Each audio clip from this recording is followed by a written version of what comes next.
The Hollywood strike goes on and on and on. Is there any end in sight? The studios are beginning to feel the pain. Writers and actors are as well, as their bank accounts are drained. But who is going to give in? Who is going to give up? And will we finally get to a negotiating table where anything can happen? Well, there is still plenty of time for that to be decided.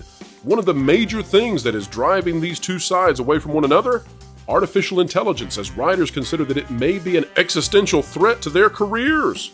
And well, when you are in an existential crisis, guess what? Not many people want to make an agreement that could send them to another industry, maybe flipping burgers.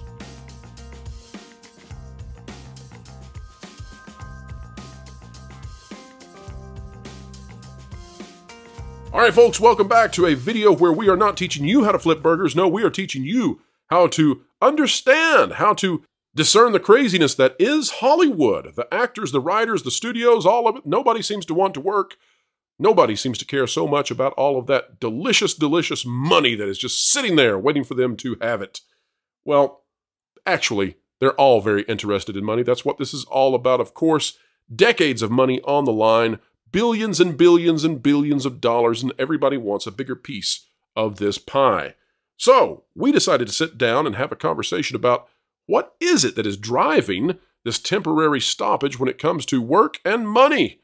And when will we see the studios and the writers get back on the same page so that they can start turning the pages of those scripts once again?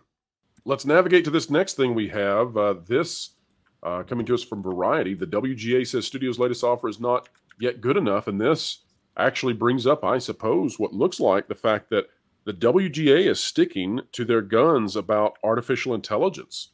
I've said for a long time that I think the strike is at least significantly about artificial intelligence, but perhaps beyond what the commentary has been. Here's what we're getting, though. The Writers Guild of America told members Wednesday that the latest offer from studios is not yet good enough, and said it would continue to fight to address existential threats to the writing profession. Well, what would the existential threat be? It's not residuals. That's not existential. It's not streaming. That's not existential. Well, it seems to me that they're talking about artificial intelligence. In an email, the WGA picked out half a dozen areas where it believes the studio offer falls short. The Guild noted that the studios are willing to enshrine the concept of a TV staff size in the contract for the first time. But the loopholes, limitations, and omissions in their modest proposal, too numerous to single out, make them effectively toothless, the Guild stated. The Guild also said that the Alliance of Motion Picture and Television Producers offered to make streaming viewership data available only to a half dozen WGA staffers. The data could then be used by the Guild to craft a proposal for a viewership-based residual in 3 years.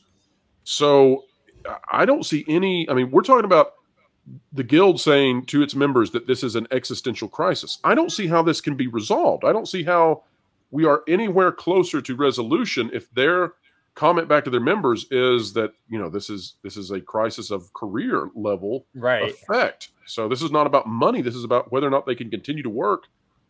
Mike, we haven't heard from you in a little bit. I want to go to you now because, well, you're sort of a money guy here. And Mike, can you talk to us a little bit? Or I'm sorry, Mexican Failoni. Can you talk to us about? He's also a confirmed YouTuber now. A YouTuber? Well, first of all, oh, that was a good one. Who said that? Who said that? Was that John? That was John. That's a good one, John. You got me. Good job. Well, from the Filoni perspective, no. Look, I think the biggest problem with this strike is less about AI than it is. The way I look at this, the biggest problem is this minimum size of the writers' room thing. And I think what's happening is that we're seeing this AI issue sort of like put out at the forefront in the media by essentially the negotiating parties. I mean, the WGA is like, I mean, that's really the problem. I think it's a problem for the union members, and I think it's a problem for everybody. Frankly, I mean, it's a communist idea. I mean, only a showrunner who has a vision and is going to execute it knows how many writers for how many episodes over what period of time, when and how they're going to need them to staff them. Not just every writer's room needs 9 people, 10 people, whatever, just in order to divvy up the cash amongst people that probably don't have the talent, let alone shouldn't even be in the room because they haven't had the mentorship either. And they're what? We're just going to put them there because they got what? Brown skin, whatever colored skin, whatever background, just for the hell of it? That's crap. That's crap. The real problem with AI has to do with the fact that if we have really experienced writers with great ideas and experienced technical craftsmanship, AI doesn't become an issue. AI is only able to go and grab things that are already out there and slap them together, cut and pasting like we do in Word documents. I'm not. Yeah, this isn't the real issue. The studios are so far ahead of AI and real issue. The real issue that we have is that Hollywood is creatively bankrupt. Whenever we get something, take a look at what Filoni did. Listen to everything Mag said and the other said on the show. The problem with the creativity is that they keep going backwards instead of playing to win like George Lucas did and other people do, where they have a new vision and they're playing to win. They're playing not to lose. They're going backwards. And whenever you play to lose and go backwards and retread over ground, guess what? You're going to lose. We as fans aren't stupid. We're not dumb. And if they're threatened by AI, it's because they don't have the creativity, they don't have the technical skills, and they don't have the heart, vision, and passion to push forward with something new that's going to entertain all of us. Well said, well said. But one question for you, Mike. If it's not about AI, what do you think they're referring to when they talk about this being an existential crisis? What is it that they're trying to accomplish with that kind of language? No, this is an existential crisis. This is an existential crisis because the very existence of writers is what is the crisis. Do we need them? Do they, it's all about need. It's all about supply and demand. If I'm a writer in Hollywood and I'm in this union and I'm threatened by AI, well, yeah, I'm going to have an existential crisis, especially if I find out that the studios are way ahead of this thing than I ever envisioned that they would be, which is kind of dumb because AI has been in the pipeline for a better part of the last decade, but whatever. I mean, it really has. I mean, good God, my industry, accounting and tax, is the less sophisticated. Hell, even we have ChatGPT embedded in our tax and accounting and project flow programs and have for 2 years now. I mean, but I'm not having an existential crisis as to whether or not my clients are still going to need me or not, because I know that I'm a grade A level black belt when it comes to corporate tax and accounting. And if some of these writers are threatened by AI, then it is an existential crisis because their skill set is so low, their creativity so fundamentally bankrupt that yes, an AI program could erase them tomorrow and take away their cash, and probably rightly so. Well, it could outperform She-Hulk. How's that? Yeah. Was that my cue to twerk like on the show? Lowest bar possible. With the cowboy hat on. I don't know if we can handle this, Mike. Is that my cue? Too hot for YouTube. Get on Twitch. So we're not going to pull it up right now, but we've also got breaking the last 2 hours that Fran Drescher is now saying that this strike in Hollywood is no longer just about Hollywood, but it actually goes beyond, and this is a fight for workers all over the world. Wow. Fact, I think she said that initially. She says, I think that it's taken on a bigger scope. It's greater than the sum of its parts. I think it's a conversation about the culture of big business and how it treats everybody up and down the ladder in the name of profit. This coming out, now she may have said it before, but she's saying it again. This coming out from Associated Press at, let's see here. That time doesn't add up. That's when we're going to say it came out about an hour ago. They updated it, so yeah.